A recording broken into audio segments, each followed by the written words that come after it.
If you see it today, you happen upon it, you just assume it's there for decorative purposes.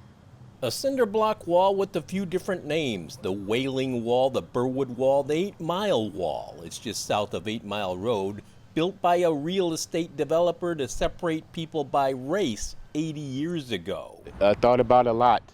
Tori May's been here 20 years. Just makes you angry. One Detroit partner, Bridge Detroit, teamed up with NBC News to tell the wall's story, which caught former Detroiter Johnny Smith's eye. She's with her children visiting from California. Actually, there was a write-up about the 8 Mile Wall, and I thought it'd be very interesting to have the kids come and see how Detroit was segregated not many years ago. Detroit was growing really, really rapidly. Aaron Einhorn and Olivia Lewis spent 6 months investigating the legacy of the wall. How did you get onto this story in the first place?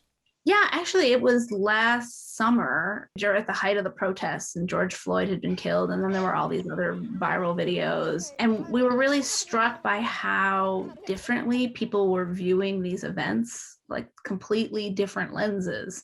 You know, specifically white folks were viewing it very differently from Black folks. We were just kind of talking about, well, why is it? And it's actually pretty obvious why that is. You know, like here in one of the most diverse countries in the world, most Americans live in a segregated neighborhood. In 1941, the developer had to keep his houses separate from an adjacent Black neighborhood to get a government loan.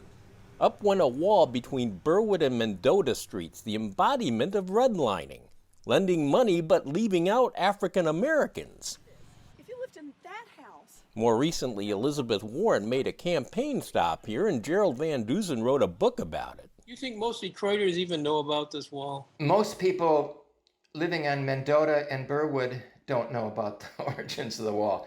That's what I found quite stunning. People were so used to, when they moved in, having this concrete backing, they assumed it was a lot like the kind of barriers you see maybe behind stores, you know, running maybe east and west on 8 Mile.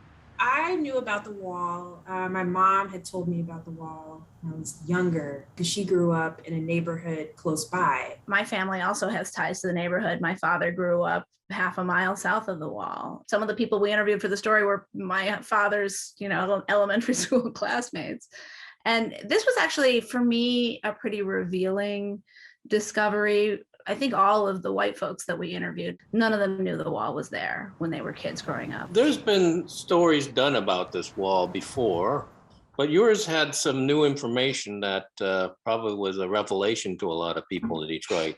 You know, I think one of the things that was really interesting about our story and what makes it a little bit different is that there is this ongoing story about one family. The Cruz family came from Alabama in 1918 to the area near 8 Mile Road. It was Greenfield Township back then. They settled here in a tar paper shack. We talk about a family who comes to Detroit, sets up their own neighborhood essentially, and is fighting for housing rights and access to housing early on.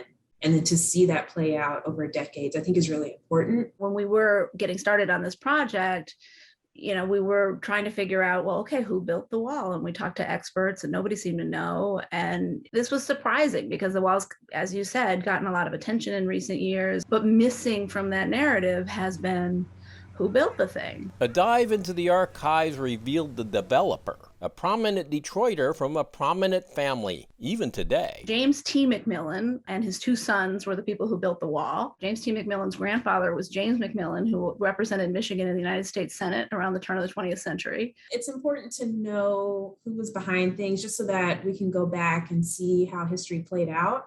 I think that people want to know not only who was responsible, but to hold people accountable and see how can we move forward and how have we moved forward. And so I don't think it's necessarily always a standpoint of blame, but how can we learn from this and do better in the future? During the war, Detroit attracted more factory workers, causing a massive housing shortage. As the BIrwood Wall went up, so too the Sojourner Truth Federal Housing Project, meant for African American war production workers on the Northeast Side.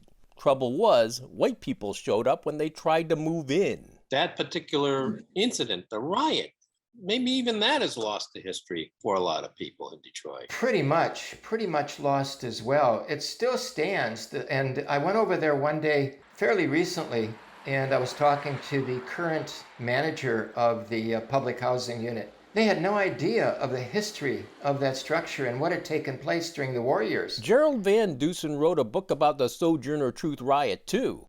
A riot instigated in part by a priest at a nearby Polish Catholic church.